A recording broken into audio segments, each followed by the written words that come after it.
Welcome to our teaching session on catheter care. Today we'll demonstrate how a nurse educates a patient and their family member on proper catheter care to prevent infections and ensure comfort. This session will include learner assessment, clear goals, and behavioral objectives. Hi, nice to meet you. I'm Nurse Tim, and I just want to ask you a few questions to understand basically your understanding about Foley catheters and how to take care of them. So, have you ever had any experience with Foley catheters or? No, this is actually my first time getting a catheter. I'm pretty nervous about it. Yeah, I've heard of catheters, but I'm not too sure on how to take care of them. That's okay. My goal today is just to completely take care of you guys and just explain how the process of how it goes. Oh, that sounds good. And so by the end of the session, hopefully you'd be able to understand how to take care of your catheter, any signs and symptoms of infections, and just a basic understanding of when to call to help as well. Sounds good. Sounds pretty good. Go. Okay. First, let's start with cleaning the catheter. And so the first step is just to wash your hands thoroughly with soap and water. And this is the most important step in preventing infections from happening.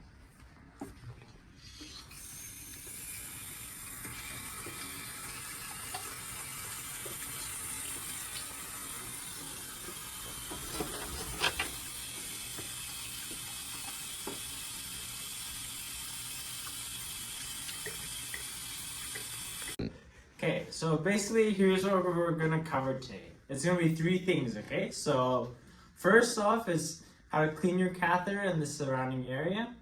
The second is signs and symptoms of infection, which you wanna watch for, like redness, swelling, any unusual discharge. And then number three, just want to contact your healthcare provider.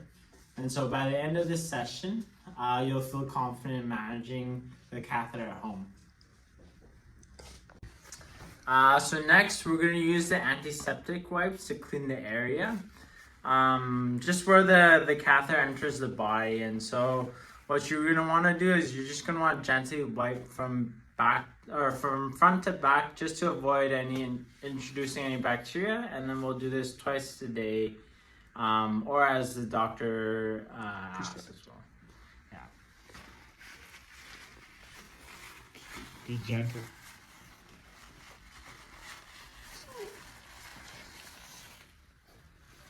Okay, so next we're just going to want to make sure that the catheter tubing isn't twisted or kinked, and so we're just going to check from site to source, and then if there's any kinks, we're just going to clear it up. And then we just want to make sure that the catheter bag is below the level of the bladder, just to prevent any backflow. Okay, and finally, just drink plenty of water just to make sure that the urine is clear and flowing. This helps prevent any infection. Okay, here's your bottle. For the purposes of Ramadan, he can't actually have any water right now. And so basically, just when assessing the catheter, it's important to watch for any signs and symptoms of infection. So what we're going to want to watch for is any redness or swelling around the catheter site. Any pain or discomfort that you may be feeling, any cloudy or foul-smelling urine that's coming from the catheter or maybe leaking out. And then if you have any fevers or chills, that's when you want to notify your provider and just seek additional medical assistance. And so do you guys have any questions or concerns about what we've covered so far? Yeah, actually, I do have a question. So how often should I be cleaning the catheter? Yeah, so we want to be cleaning the catheter and around the area, just probably around 2 times a day or as your doctor orders. Yeah, and make sure you're just washing your hands before to prevent any infection. Oh, I also have a question. At like what point do you have to change the catheter, like the bag, like the urine, empty it out? Yeah, I'm glad you asked. I brought this one as an example. And so what you want to do is whenever this reaches halfway on the bag, that's when you want to empty it. And so We want to avoid allowing the bag to going over 3/4, just to prevent any overflowing and yeah, just to make sure it's emptied regularly. Yeah. Okay. Sounds good. That sounds good. Thank you so much. Thank you so much. Yeah, of course. Thank you. In this session, we've seen how a nurse educates a patient and family member in catheter care. The nurse assessed their knowledge, set clear goals, and demonstrated the skill using teaching aids. The patient and family member were engaged throughout, ensuring they understood the importance of hygiene, recognizing signs of infection, and when to seek help. Thank you for watching.